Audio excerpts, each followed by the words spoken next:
Plastic जा गुल ऐं मेवा। अॼुकल्ह प्लास्टिक जा गुल ऐं मेवा ठहनि था, ॾिसण में बिल्कुलु गुल ऐं मेवनि वांगुरु ॾिसजनि था, पर सूंघण सां ख़बर पवे थी उन्हनि में ख़ुशबू कान्हे ऐं मुंहं में विझण सां उन्हनि में मेवे वारो मज़ो कोन्हे। अहिड़ीअ तरह मौजूदा ज़माने में दीनदारी जी बि हिकु अजीबो ग़रीब क़िस्म वजूद में आई आहे। बज़ाहिर उन्हे में धूम जी हद ताईं दीन ॾिसण में अचे थो, पर वेझो वञी तजुर्बो कजे त उहा शइ उन में मौजूद ई कान्हे जेका दीन जो असल ख़ुलासो आहे। अल्लाह जो डपु ऐं इंसान जो दर्द। प्लास्टिक जे दौर में शायदि दीनदारी बि प्लास्टिक जी दीनदारी बणिजी रहिजी वई आहे। माण्हू दीनदार आहिनि, पर को बि शख़्स पंहिंजी ग़लती मञण लाइ तयारु कोन्हे। को शख़्स अल्लाह जी ख़ातिर पंहिंजी अकड़ खे ख़तमु करणु नथो ॼाणे।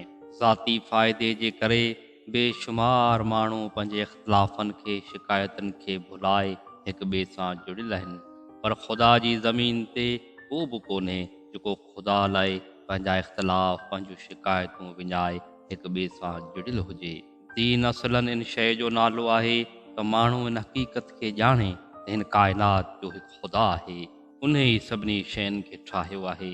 हू मौत खां पोइ सभिनी इंसाननि खे जमा करे उन्हनि खां हिसाब वठंदो ऐं पोइ हिकिड़े खे उन जे अमल जे मुताबिक़ या त अबदी जन्नत में दाख़िल कंदो या अबदी जहन्नुम में।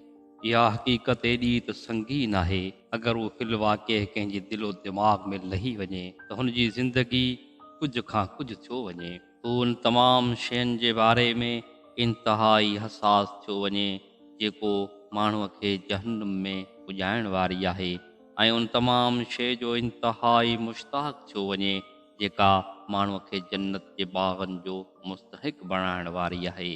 हू हर शइ खां वधीक अल्लाह खां ॼिजण लॻे थो ऐं हर शइ खां वधीक अल्लाह सां मुहबत करणु लॻे थो। हू पंहिंजी इनफ़रादी हस्तीअ खे ख़ुदा जी अज़ीम तर हस्तीअ में विञाए थो छॾे। ख़ुदा ऐं आख़िरत जे बारे में हुन जी वधियल इहा हसासियत हुनखे माण्हुनि जे बारे में बेइंतिहाई मुहतात ऐं ज़िमेदार थी बणाए छॾे। हिकु इंसान सां बदख़्वाही कंदे उहो ईअं महसूसु करे थो ॼण हू पंहिंजे पाण खे जहन्नुम जे खॾे में किराए रहियो हुजे। माण्हुनि सां सरकशीअ वारो सलूक कंदे उनखे ईअं लॻे थो ॼण हर माण्हू पंहिंजे पाण सां जहन्नुम जे फ़रिश्तनि जी फ़ौज खयों हले।